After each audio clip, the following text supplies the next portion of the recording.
And hi everyone, welcome to Tech Down Over. We are here today with Larry Becker again. You all know Larry, we all love Larry. And with me is our co-host, my good friend, Geoff Blanchard. He's coming to us from down under, I'm up over here. And I'm looking forward to talking to Larry. I think it was October last year is the last time we've had a word. Has it been that long? 8 months? Wow, it's been a long time. Here we go.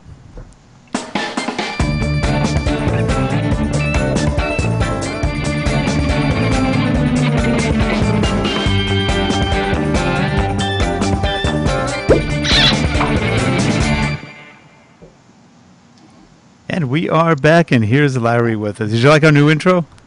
That was my very first thing I was going to say. I love that. It is very loaded with personality. Gotta like it. It was fun. It was fun. We were trying to think of something different. We had the other one for about 4 years, and we said, well, we need something different. We still kept with slightly coastal themes. I mean, we're all near the coast, so you gotta enjoy that. Yeah, and I'm keeping up that theme near the Florida coast. Yep. Yep. And, we were talking a little bit pre-show, and I asked Larry how he's doing. He said he's above average. And I told him, on the podcast he's been doing, I've been watching Larry for years, and I keep thinking he's getting better and better. It's hard to, okay, I know for you, you're probably going, I'm pretty much the same. Though you've always had a really upbeat personality, you're upbeat, but you're becoming a little more coy and fun with the podcasts. At least that's what I'm noticing. Thank you.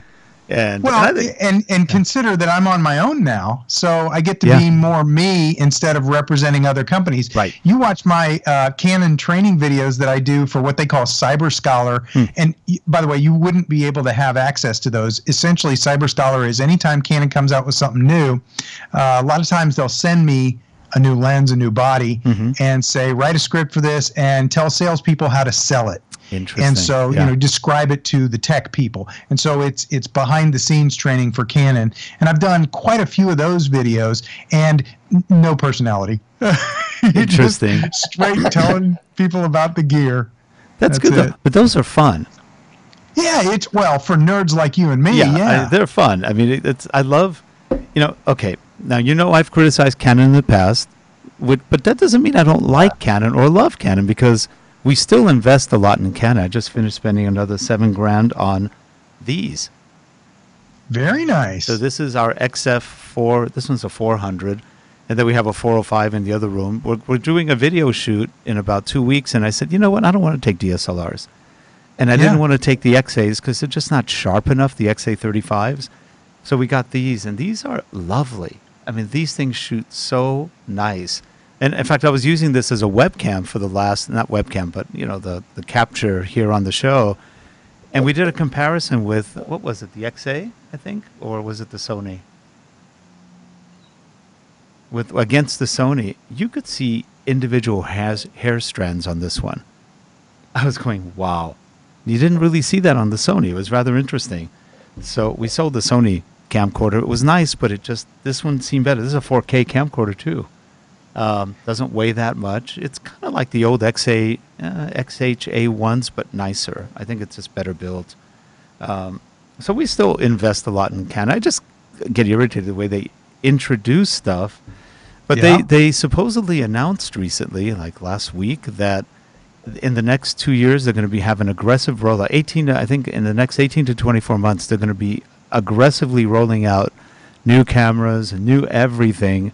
And updates to existing cameras or Mark 2s, 3s, 4s, whatever, that will not lose on specs. Because they get dinged on specs. And you what?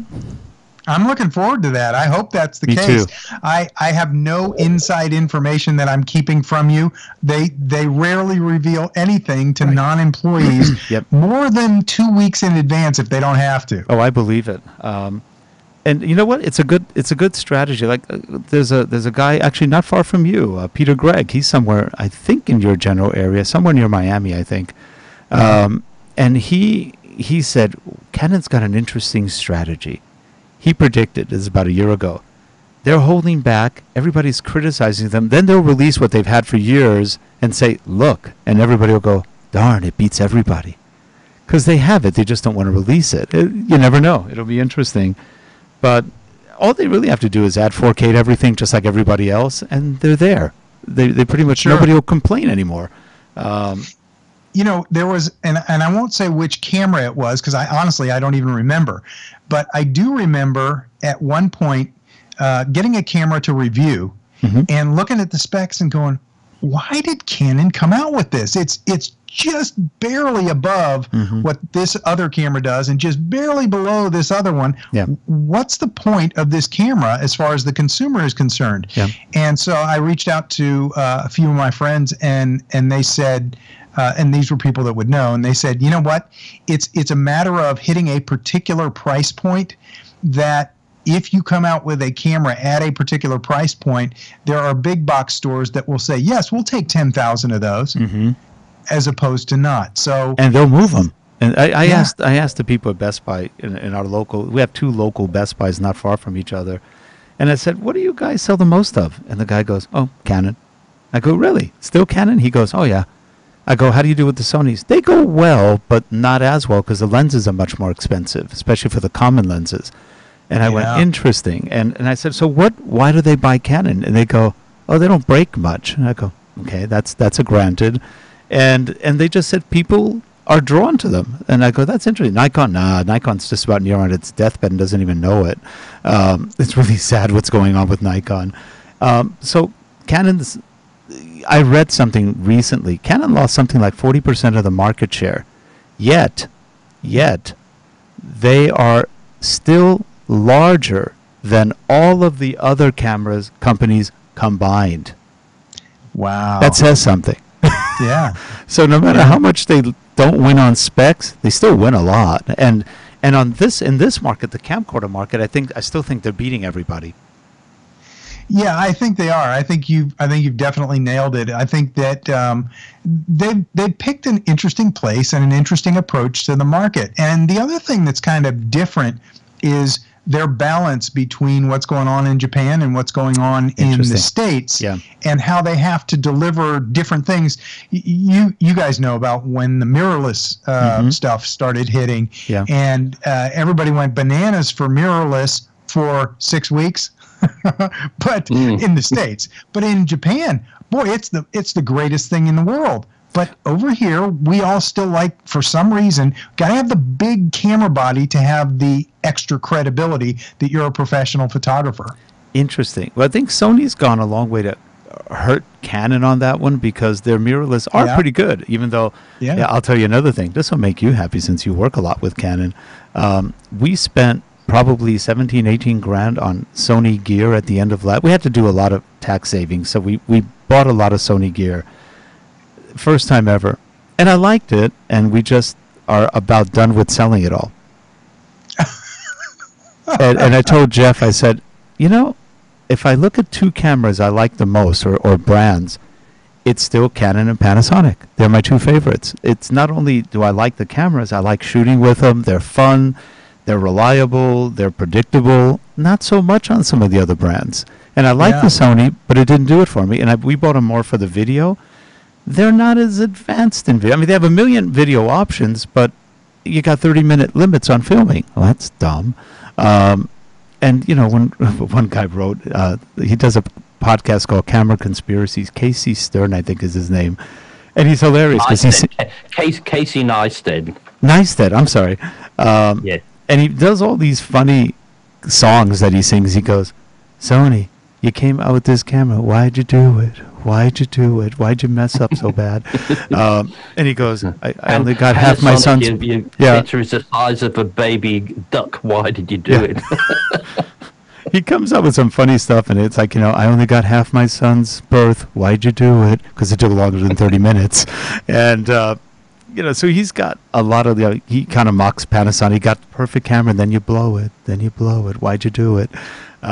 He hassles Canon, though he likes Canon. You could tell when he hassles him, it's not as bad because he goes, these cameras really work pretty well, especially the blogging ones. And then there's another thing. Even though 4K is great and it's good for editing, not much is still being shot in 4K. You still see a lot of stuff in 1080p, and 1080p looks good still because the TVs can upscale it to 4K so fast, and it looks so clean you can't even tell it wasn't shot in 4K. You know, it's funny. I did a presentation, I would say about a year ago, and I may have mentioned this last time I was on it. It struck me strange because one of the guys that was in the room was a stringer for ESPN, and he actually did some ESPN field work, and he said, you know what, they still have us. Now, this, again, was a year and a half ago. He said, they still have us shooting 720p. 720, I believe it. Interesting. Oh, you know why? Probably because they get really good slow motion out of that without huge files. And quicker upload, and who knows what else. Yeah. That's interesting. And you know what? Some of the stuff that upscales, not only the TVs, but software can upscale beautifully. I mean, they've been doing upscaling for a good 10 years, and it looks good. Yeah. So I remember when they used to upscale from 720 to 1080. Those are the good old days. It's, now we're looking at 4K, and everybody's talking 6K and 8K. Canon's doing some 6K and I think 8K on some of the cinema line where they're recording at that, but then they're bringing it down to 4K. Yeah. So it's pretty interesting. Well, tell us about you. What have you been up to in terms of all this? Have you got the new audio podcast? That sounds a lot of fun. We were talking about that before.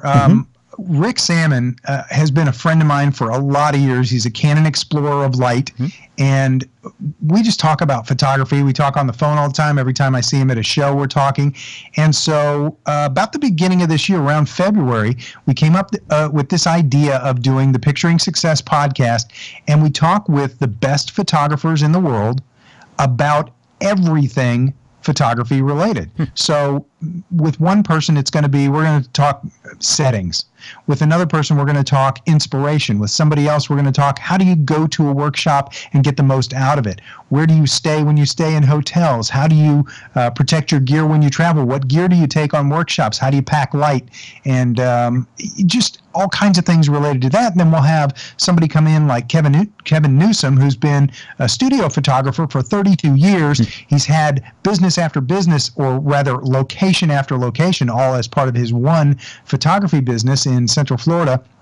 And I met Kevin when he was the event photographer for Photoshop World a couple of times. Interesting. And just a very, very gifted, talented photographer. How do you stay relevant after 32 years? How do you have a studio in Tampa when all of them are closing up shop? And I said, how's business? He said, it's great. I'm all over the place. I'm doing all kinds of things. And so we're trying to give a little bit of everything to people that are into photography. We had a bird photographer on, John Corwin.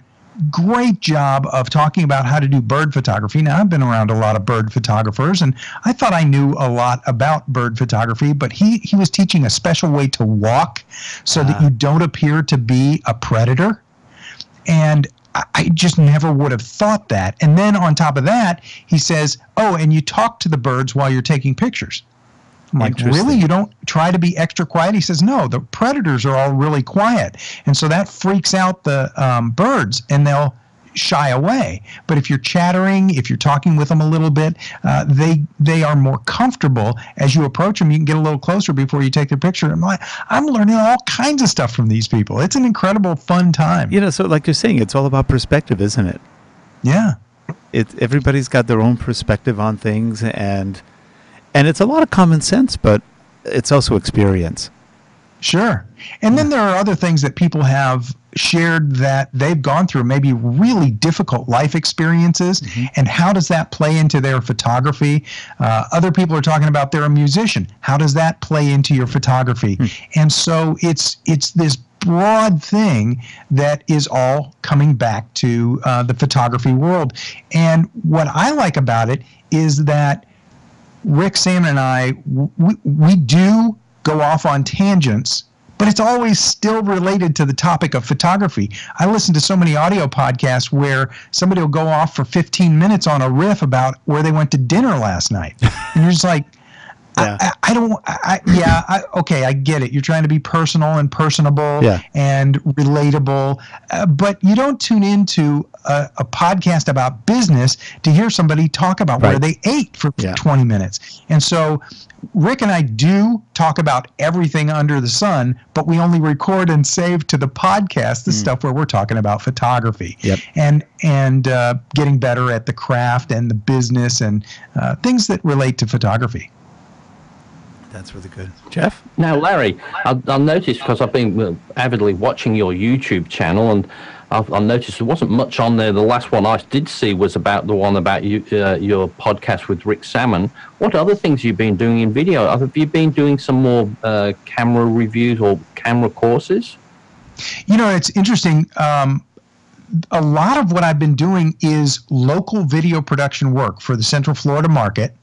And then that is kind of the foundation for a big chunk of what I'm doing, which is helping other people be better at doing video.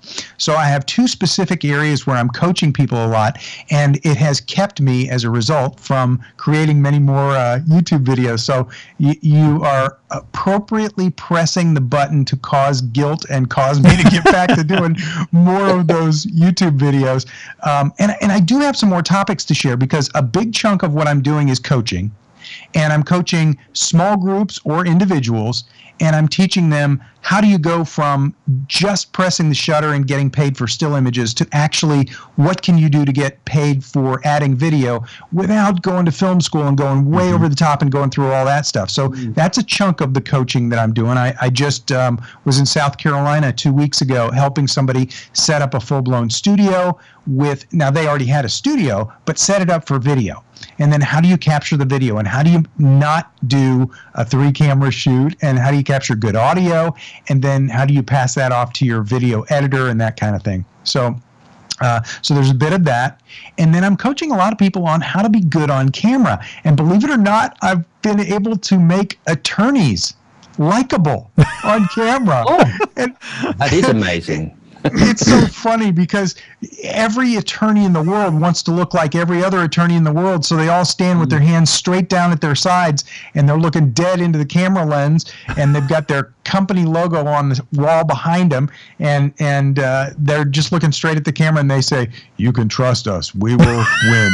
And they're trying to be so serious, and they're just absolutely appalling. They're horrible, and we want attorneys that we like. Yep. So I've been coaching some attorneys and other local business people on how to be good on camera. That's a chunk of what I'm doing these days. That's fun. That's good. Well, I mean, it's amazing though that you do have to, because in their sort of profession they do a lot of sort of play acting and all that to get there. So you'd think there'd be naturals in front of cameras, wouldn't you? And I'll be honest with you, some of them are. Some of them are very good and very engaging. Yep. But when you very first put that camera in front of them, they think I need to look professional. Well, I was there. Yeah. I remember doing reviews and thinking, I've got to have this face so that I seem serious, and I've got to, I must not use contractions in order to appear to be using appropriate diction.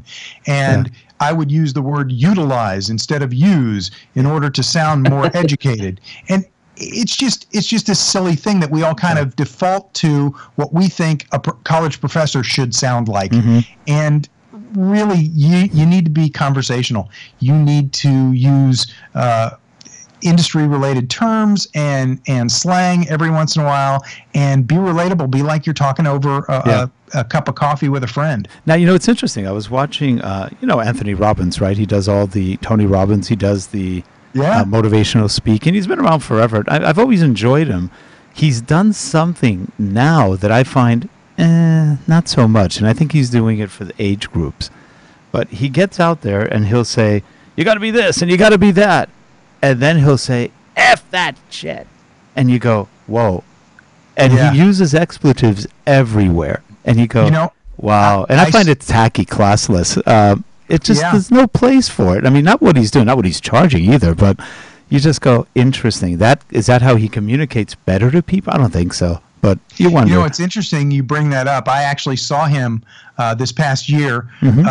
Because of some connections that I have, I was able to get front row to an event he did in Atlanta with Gary Vee and Pitbull and a number of other really accomplished professionals in the industry. And I think Gary Vee is the influence to Tony Robbins, because Gary Vee drops the F-bomb all the time. And I think Tony is trying to be more relevant. And so he's stepping away from his previous presentation style and comfort zone and trying to be relevant to the crowd that thinks Gary Vee is hot snot. And I love Gary Vee, and he teaches a lot of great, valid business stuff. And he says, get off your butt and stop making excuses. And I've got a selfie with Gary Vee myself from that event. Okay. And I have a picture with Tony Robbins, and I was like front row. And so then I got to meet him. And by the way, Tony Robbins is a giant. Oh, he's big. He's like 6'6", 6'7", or something? He's 12 feet tall. 12 feet tall. He's huge.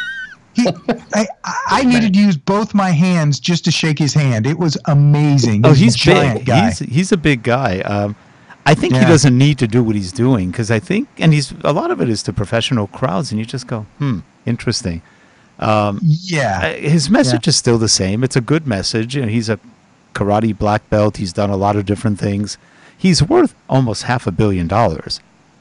So he doesn't need to do that. He's already, we could retire today and be retired for the next 10 generations. Nobody would notice. But I think, like you said, he's trying to be relevant. He's trying to make an impact. And yet I've talked to other people I know, all professionals, who all said, I used to like him a lot, but he sounds kind of cheap now. Interesting.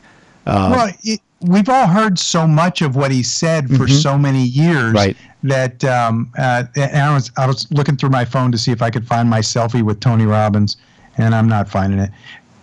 But anyway, we've heard what he said for a lot of years, and he hasn't changed up a whole lot of what he's saying. No, and in sitting in that front row, and it was an all-day event, and they had lots of really great professionals. They had a lady on that invented Spanx. Interesting. Okay. And it was very interesting. And she was great talking about business. And Pitbull was very interesting talking about business. And he did a couple of songs at the end. But I got a lot out of some of the other guys. I would say more new information out of some of the other guys as opposed to what Tony was saying. And he wasn't wrong. He was just the same. Yeah. Yeah. I mean, some things don't change that much. And they try to change the message a little bit to get a different audience or to get re-understood. It's interesting. But I have noticed that with Tony. It's a different style than he had before. He's still kind of that quasi-military, let's get going, rah-rah. But then he kind of goes off on the deep end. I was just going. I was watching women in the audience looking at him like, Who's that midget in the side? Yeah. Yeah, no kidding. You see how big he is? Yeah. Oh my gosh. Goodness me. Yeah. Yeah, that was something. Well, like I said, a super nice guy, and it was just a lot of fun. But I was front row and taking pictures like this. Yeah. So he was like in my face. Wow. And there were 5,000, 8,000 people there, something like that. Yeah, I think I read he's 6'7". I think that's what he is, which is pretty tall. It could be. Yeah. But you know what was kind of frustrating is the stand up, clap your hands, shake your arms out. He does that now. Yeah. Yeah. A lot of that. Yeah. He gets you going, tries to get you going. I've done that a couple of times, not so much in talks that I've given, where I make people stand up and breathe. Oh, and that's okay, but we ended up doing a whole lot of acrobatics. Oh, no, I just do it because they look tired. They're sleepy. I get them at the end of the day. I go, great, I'm the last guy talking about a subject they're not really interested in. So let's get them going. Let's wake them up a little bit. And it's fun. But, I don't think I've ever used an expletive in a training. No, I just don't want to turn off my audience. I'm not going to do that. No. And you know what else I never do? I don't talk politics. No, you can't. I have an opinion, but I learned well from my buddy Scott Kelby. He never talks politics. No. You just don't. No, because you will offend half of the people there.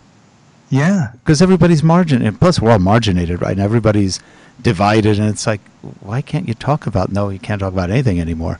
Well, let me ask you a question. Do you think anything I could ever say would ever change your mind politically? It's not going to happen. It might, but I doubt it seriously. I'm fairly open-minded, but on the other hand, it depends what you said, I guess. Yeah, but I don't think I'm going to make a liberal conservative or a conservative liberal or me standing out and shouting about my particular position on any of the latest headlines. It's not going to change anything in anybody's world. No, it's even hard to get people. It's going to cause me to lose audience. Yeah, and it's hard to what get. You said. And it's hard to people not to think directions, left, right, up, down. And just common sense. No, common sense. No, we don't believe in common sense. Forget that. So if you talk common sense, you might get to one or two people and the rest would still hate you. So it doesn't matter. Yeah. Well, one of the things that was so much fun about going to Photoshop World this year was getting away from TV news. I got away from the daily barrage of the news because I was so immersed in Photoshop World. I was in such a good mood hanging around these people talking about stuff we like doing and cameras and gear and Photoshop and Lightroom, and it was fun. And that just kind of resets me mentally. Yeah, I need to stay a lot away from the news and start spending more most time. Of the news isn't even very accurate, so I bother. And it's all there to make it. Go ahead, Geoff. So I said what I do some of the times, Larry, like you said, you get away from the news and that. Sometimes I find it's good to get away from everything in technology for a few weeks. Don't listen to any podcasts. Don't, just stay away. And it gives you a bit of a fresh mind, because sometimes you get bombarded with everything and you just don't know what to listen to. But I find it's good every now and then just to turn off and go to something totally different. That, some other interests other than technology. True. And I find that that's just so refreshing. And I've done that the last few. Then you turn back onto the technology, and then it's all new to you, because sometimes it just comes the same thing. But there's a lot of news, but you miss a lot of things if you're just looking too closely at it. Well, that's true. Hey, speaking of cameras, all the changes are so slow and marginal. If you're watching every single day, then everything happens so slowly, and you're like, when are they coming out with this camera that they talked about last week? When is it going to be here? And you're exactly right. And it's sort of interesting. I've sold, I think I've sold 12 cameras in the last several months. So I've gotten rid of a lot of cameras. And I was looking at my Canon M5, and I go, yep, you're going to go. And I went, but maybe not. I kept it. I like my M5. I don't know why. But because it's small, my hands are big, so it's a little small for me, but it takes great pictures. Yeah. That little M5, mirrorless, it takes really nice pictures. It's got the same sensor as the 7D Mark II and the 80D. It's a damn good sensor. It is. And you just go, oh. And I almost gave it up. I kept it. I just kept it. I did sell my 5DSR to Harold, who's sitting over there, partly because that wasn't really the camera I needed. It was I got it kind of on a whim, and I liked it, and it took good video, even though it's not a video camera. But it wasn't what the kind of video I usually shoot, and it didn't do what I wanted to. But it's a great camera. He's enjoying it. He likes to take portraits. Does he print posters? Have you printed yet? Not yet. He paints these 5x6, or what is it, 6 foot by 3 foot paintings. So he paints large things, and he's been using that to do the comps and to do other things, plus portraits and things like that. But I actually printed off a mirrorless, the Panasonic G9 the other day. This is a micro four thirds camera. It printed a 24 by 36 poster beautifully. I couldn't. I was going, is it going to work? Is it going to pixelate? No. I was actually shocked how much you can get out of a little micro four thirds. So when you get an APS-C sensor or a full frame, you get even more. So it's pretty amazing. There's a lot of rumors that Canon's coming out with a professional mirrorless camera. I'm dying to see what they do with that. Nothing little small, but a real camera, a bigger one, and we'll see what else they do, because the 5D Mark IV is, believe it or not, no matter how much everybody knocked that camera, still sold tons. Oh, sure. It sold tons, and not everybody does video on it, but the photographers love it. It's still a good photo camera. And video is they could easily fix the video with some new codecs, but they haven't yet for whatever reason. And that's the only thing I think they blew on it. I was one of the people who was about to buy it, but I held off because I wanted it as a video, and I don't want 255 gigabytes for 1 hour of video. It's too big. And motion JPEGs are enormous, because every frame is complete. No tweening. And that's nice. You get really good quality, but man, that's a lot of SD cards and everything else to even get that to work. So, yeah. Yeah, and I don't know. I think I'm only guessing. I haven't talked to any of my Canon friends, Canon employee friends about it, but I'm only guessing that Canon is thinking if they make the video that good on a DSLR, then what's that going to do to their camcorder business? You know, I used to think that, but they're different. Because even though the video you and I know that, but I don't understand. I mean, I'm just trying to get in the heads of the decision makers there, and I'm sure I'm wrong, but it just feels like that must be their logic, because they have the ability to create that technology. Sure. Why wouldn't they do it? Yeah, they can do a lot more than what they're doing. And they do it, because if you look at the high end, it's what everybody else has. Yeah. Except they cost more. And there is something that about Canon that nobody really has, the look. There is I don't know how they do it, but there's a special look with their lenses, with the chips, with the color processing. They've got it, and nobody else really has it at that exact level. Yeah, I agree. Yeah, it's real interesting. And the thing is with Canon, like you said, they've got the technology. If they put one of these all-encompassing cameras out there, it wouldn't matter if it cost $10,000. If it was things that everybody wanted, people will still buy it. Well, look at the cinema cameras. Those things cost anywhere from about $5 or $4 to about.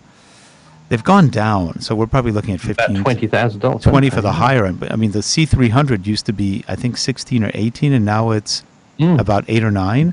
So they are coming down. I think they're going, we can't really compete, so let's bring the price down. And they're not perfect cameras, but they're darn good. And what they produce, the beauty of what they produce, that's hard to reproduce. So the competition hasn't quite got there yet, and I don't know if they will.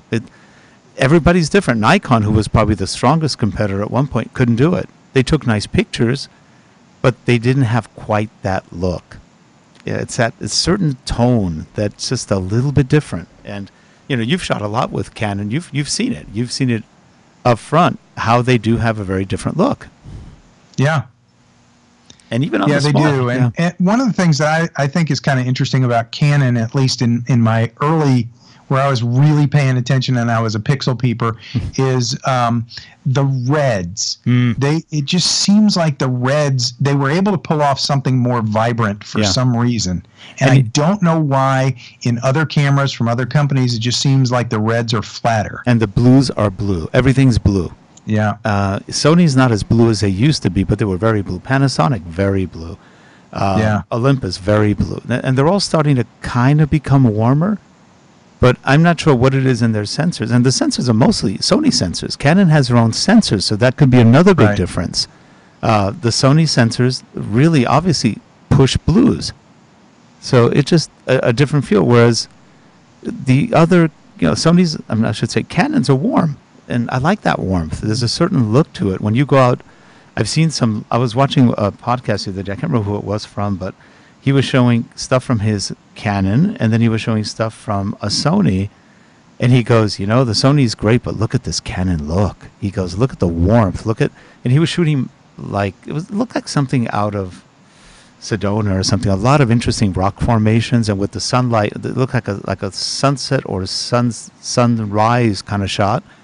It was incredible. They look gorgeous, and even though the Sony looked good, it didn't look as good. So just those little things. And some people might argue and go, "No, it looked better."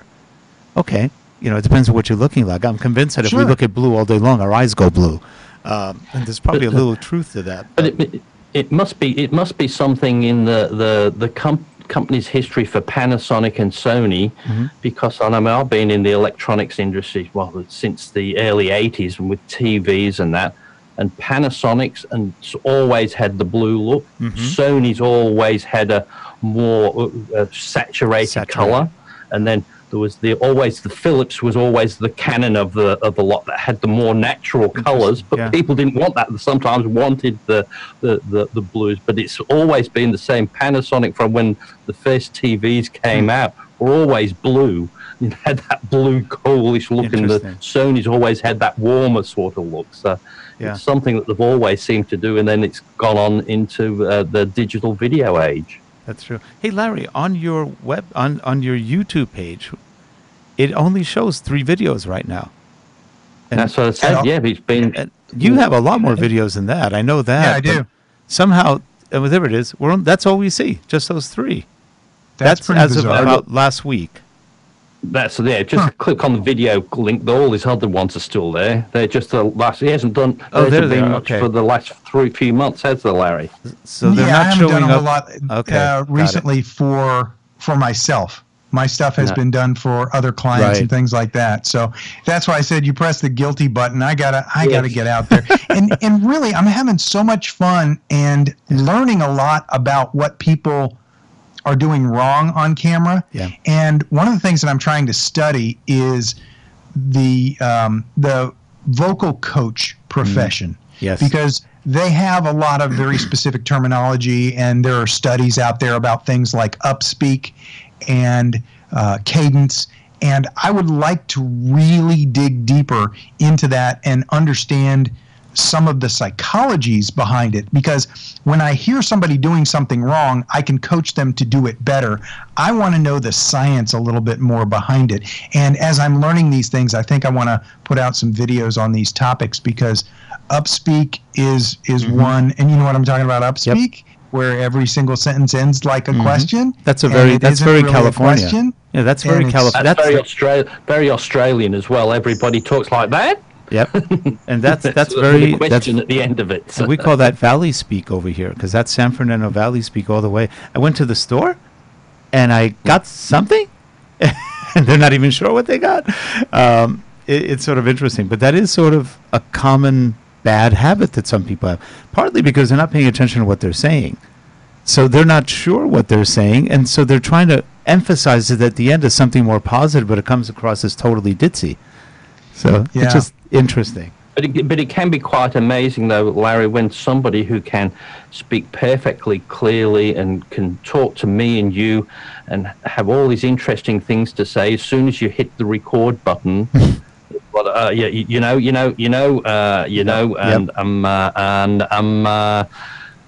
when they're speaking to you, normally before that, or if you say, let's have a rehearsal, and somebody taught me a while back, says, why don't you just have a run through with them? And let's say, well, let's just have a practice between me and you, and let's go through it. And then they say, oh, yeah, okay, well, now we'll switch the video on. But in the meantime, you have been videoing that, and it seems to come out, because it's amazing when they think they're not being recorded. They come out really well. But as soon as, and I do that when I'm doing audio recordings, I can do a run through without recording. It goes perfectly. As soon as you hit the record button, for some reason, there's just something in you that always just tells you that you've got to be on your ball. You can't make a mistake. Well, Larry, for example, when you do your podcast, I think you are sometimes on teleprompters, correct? Oh, me? No. Yeah. Oh, you're not? Well, okay, so that's real good. When I do my videos for my YouTube channel, always. I'm so used to teleprompter. I am absolutely using teleprompter almost all the time, because if I leave something out, if I forget something, it's just so much easier for me to go ahead and write it down. Now, I go off prompter periodically, but I'm so used to, for 5 years worth of B&H camera and gear reviews, those reviews had to be reviewed before I could speak them by tech experts saying you're not allowed to say it that way. And you know, if I would ever say, well, all lenses can have their aperture, well, no, I wouldn't say that. You can adjust the aperture settings on all lenses, and they'd go, no, not all of them. You can adjust the aperture on most lenses, but there are certain lenses that you can't. And they would call me out. So anytime I would make an extreme statement, they'd correct it. So I was so used to reading off prompter, and with that in mind, then I would read through 3 or 4 times before I would go live. And I'm pretty comfortable and pretty used to reading off prompter. I do use a prompter with my clients a lot. Some like it, some want just bullet points, and some want the full script. And so when they're reading the full script, what I find is that a lot of people need coaching to come down from, I actually tell them, put a question mark there, and they go, well, that's not a question. I go, yeah, but you need to end that sentence up, because every single sentence they would end, it would go down. And as they're reading everything that they would say, they'd end like that. And so they see a period, and they know period means stop, so you stop and go down. And oh my gosh, that gets annoying. So I would put in extra punctuation for people. I would put in question marks where it wasn't a question, just to cause them to do a little bit of upspeak to add some emotion to what they're saying. Yeah, that's a really good point. It's funny because most people don't give enough value to voice. And voice is probably, in many cases, more important than video. You know, they always said people will tolerate bad video, but they never tolerate bad audio. Yeah, that's true. And boy, it's amazing. We used to do an experiment. We would tell people in a class, okay, go home, turn on your PS3, PS4, whatever you're using for your gamings.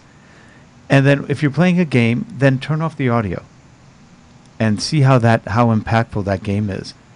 And they come back next day and go, wow. All of a sudden the game just did nothing. It was boring. No matter how good those graphics were, it meant nothing without that audio impact. And that's a great point. Yeah, and that gets them thinking, wow, wait a minute, audio is important, because they take it for granted. Whether it's spoken audio or sound effects or music, they just take it for granted because they're so used to it. But you take that sound quality out of it, just gone, and they sit there lost. They're not even engaged with what they're seeing because it means nothing anymore. There's no emotional impact. Yeah, so that's exactly right. It's a lot of fun watching that, and audio is what a lot of video guys never talk about. So I'm really glad to hear that you are talking about audio a lot, because that makes the big difference between, and even in your case, in your podcasts, it's you have a very pleasant demeanor. It's your voice. You have a very friendly voice, and that carries through. So I could leave your podcast on without watching you, and I'm getting a really good sense of what you're like. Mm-hmm. And I think that's what most people see. They see you as a friendly, nice person, and your voice is friendly and nice, and you add the little things to it. Like, for example, on one of your last podcasts, there was one thing you said, I think something like, here's 5 things that they said, and I'll give you 5 more. And you just kind of but you had that impact in there. You're kind of playing with the voice a bit, playing with the message, but it gets them like, whoa, what's that? What's he doing? Because you lowered your voice. And at that point, everybody just went, because it was, it goes back to, I learned in college as a communications major that the words that you say are not the entire meaning by any stretch. No. Yeah. And so my college professor, and I've used this example so many times, my college professor said, you can get 6 or 7 different meanings out of the exact same sentence. Yeah. And the sentence is, I did not say he stole the money. And just put your emphasis someplace different. I didn't say he stole the money. I did not say he stole the money. I didn't say he stole the money. I didn't say he stole the money. Mm-hmm. I mean, you see where this goes. Yeah. You've got a different emphasis on a different word, and it means something totally different. It's all the same words. You know, that's a real good one, too. I used to do that when I taught people voiceover techniques and stuff. The same thing. Say the same sentence 6 or 7 ways. It's exactly what you just did. And then they start realizing, oh, wait a minute. Everything I'm saying has a totally different meaning. Yeah. And then they start learning how to fluctuate, how to modulate the voice, and how to put emphasis, like you said, on certain words, on your breathing. I'm going to put you in touch with Tracy Goodwin. She is a sound specialist. She has a website called CaptivateTheRoom.com, and she's a vocal specialist. She used to be a dancer. She worked for Disney. She did all sorts of stuff. But her main thing is voice. She teaches voiceover pros around the world. Interesting. And she'd probably love talking with you. And she's just a wonderful human being. She's really nice. I think she's living in L.A. right now. Had lunch with her about a year ago. Got to get back together with her. But I'll introduce you. I think she'll love you, for one. And 2, she may be able to help you on some stuff. You guys may even collaborate on some things that might be interesting. She's very well known in that industry of...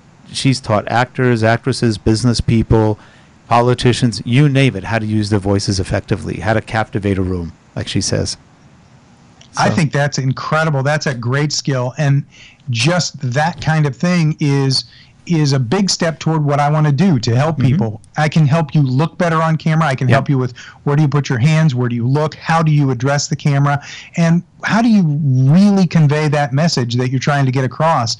But I think there's a lot for me to learn from a voice coach, from a professional voice coach. I've done some voiceover work for AmeriLife Insurance and a number of other companies where my image wasn't even part of it. It's just the voiceover. And I did something for a local surf company, and I did multiple reads, and sometimes I read the whole thing through where I'm smiling and I'm saying things very close to the microphone, and then I did other things where I tried to be bubbly and tried to be upbeat and tried to go through it very quickly, but not so much smiling. And when you explain to people that you can tell on the phone when somebody's smiling and they're not smiling when they're talking to you, that starts to convey the message that, okay, I need to be smiling a lot. Yeah. And I coach people to talk through your smile. If you really want to be engaging in a business video that's selling you and your company online, you need to be smiling a whole lot, way more than is comfortable. Right. That's true. That's a hard one for lawyers too. I always said with that, like when you answer the phone and people say to me, he says, "You always sound so happy," and I said, "Well, it's not your fault if I'm having a bad day. So whenever the phone rings, I just and just say hello, but like that, because I said you'll tell straight away." And some people say, "How can you tell?" I said, "Well, I can tell when somebody's sitting in the chair, nearly laying on the floor, the way they answer the phone." Yeah. Like, how they're sitting in the chair when they're answering the phone. All by the way, their faces change, don't they? So if you're happy and that you say, people know what you're looking like on the other end of the phone. But voice is very important. Well, Geoff, every time I've ever heard you say anything, it's always sounded upbeat and friendly. I've never gotten anything but the friendly vibe from you. That's good. Yes. Well, that works, because I said there's no use being miserable, is there? You should hear him. You should hear him off camera. It's scary. No, I'm just kidding. Oh no, definitely not. But as I said, and a lot of things, you've just got to be positive. And we're doing voiceovers with not having your face said. I think that is extremely hard, because, like you said, you've got to do and when you see these voiceover actors doing these narrations, when you see them filming them, you see them doing all these actions, and they're never going to be on camera, but they're grabbing with their hands, because it makes you sound different. Oh, yeah. You can't say, I'm doing an action thing, I'm running like mad, I'm going like mad. You've got to do the action so your voice changes and things like that. Well, they're acting. So they are acting in front of a microphone. And with the acting, I remember we did something for not violence. It was fraud. Some sort of fraud course. And in one part, the voiceover guy, who I know really well, he goes, "You took my money." And I went, ooh. I almost shivered when I heard that. I went, wow, that was really good. So I went home and practiced that. And I went, oh man, that felt good. You get rid of tension when you do that. And and they went, wow, he was scary. He's like the kind of people that call us in customer service. Wow. And I asked him, where'd that come from? He's an ex-Marine. And he goes, I just thought of basic training and he just lets it go. I go, that's pretty interesting. Well, anyway, Larry, we can go on forever with you, but we are pretty much out of time by about 20 minutes, so that's okay. It's always a pleasure to have you on. We'd love to have you on more. We'll call you more and see if you're available, because I know you're busy a lot. Well, but haven't you noticed that when I get that email that my reply is yes? Yes, you're great. We appreciate that. And we know you're busy, so we appreciate it even more that you take the time on a Friday to boot. So Thank you much for coming on and joining us and just sharing, because you've got a lot to share, and you're like I said, we always wish you the best. And I'm always glad when I see your podcast and it looks like things are going really well. I go, good. Hey, you did by the way, before we end up, you did a series for B&H, which was one of the best series I've ever seen on an introduction to photography, and I love that one. You talk from the basics. Focused. Yes. The focused stuff that was focused on education. Yep. Yeah. I love those. That was a kick. Is that still available up there on YouTube somewhere? Yeah, I think it's still actually a part of, if you look for Focused on the B&H YouTube channel, you should still be able to find it. I did a search a couple months ago and still found them. And you know who I have to give credit to is my lead video guy is David Day. Okay. And David, okay, so the whole team from Kelby, once the company changed gears and I left there a couple years ago, and all the video people that were working for me, almost every single one of them went to one or two different video companies around town so that they could stay in the video production industry. But David didn't.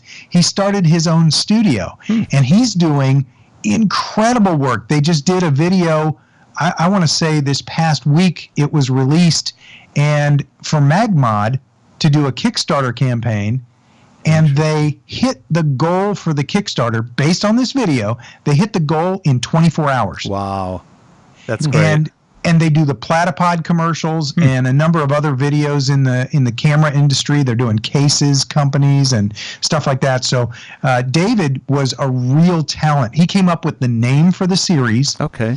And he came up with most of the special effects. And there was one scene where I was throwing stuff, just pretending to throw words at the screen, and he animated that the words were there being thrown at the screen and stuff like that. It was incredible, because what I said was, David, I've got this list of terms. Would you just have them appear on screen? He goes, no, act like you're throwing them at the screen and pull them from all over the place, and I'll animate them into place. And he did, and it turned out great. Yeah. So David was the talent behind that. And sorry for getting off on that tangent, but David Day at WizBeard, it's actually, the company is Wizard Beard Studios, but I think his website is wizbeard.com. That's great. Great talent in the video market. That's wonderful. Yeah, I love that series. You did a great job on it, though. It was absolutely great. One of my favorite ones. I've recommended that to many people. Hey, go try to find it. I think it's on the B&H site. It will teach you what you need to know about photography. It's a great primer on photography. Thank you. It was a kick. I wrote all the scripts, but David made all of the magic happen on the other end. It had some good effects. And then the whole team came together, and it was a really good team effort. Yeah. And B&H, was that done by B&H themselves? Well, what it was, in Central Florida under the Kelby umbrella, we were creating videos for B&H, and I was doing reviews for B&H, and they said, hey, we want to try some training, some basic educational stuff too. And so we had to invent a way to have a takeaway. So when we're making statements about sensor size, we would go through a whole bunch of different sensors, and then we knew that there were going to be trolls out there and gadget nerds. Yep. And so we had the troll actually as a character on the videos saying, well, you forgot about this one, and you forgot about that one, and what about this? And NASA has sensors that are like that. Yeah. And so it was that kind of thing. But again, that whole concept of the troll, that came from somebody else on the team. So it was a really good team effort. It really did come out that way. It was great. Can you link that to your website? Are you allowed? I think so. One of the things that I did when I very first left Kelby, I went through on my YouTube channel and I made a category of Larry on other channels. Right. So I have a whole bunch of Canon videos. I have like 197 videos that I linked, and people sent me emails and they said, please stop linking to these videos. I get a notification on Twitter every single time you do one. And so people, over the period of an afternoon, people got 197 notifications of Larry's got videos coming out. So that was something that I discovered about a year and a half ago, 2 years ago, when I was doing all that craziness. It's somewhere over there. But I think if you just go to the B&H YouTube channel and just search for Focused, F-O-C-U-S-E-D, Focused, you should find the tutorials there. Okay, maybe we'll link to it. Then you can hassle us for a while.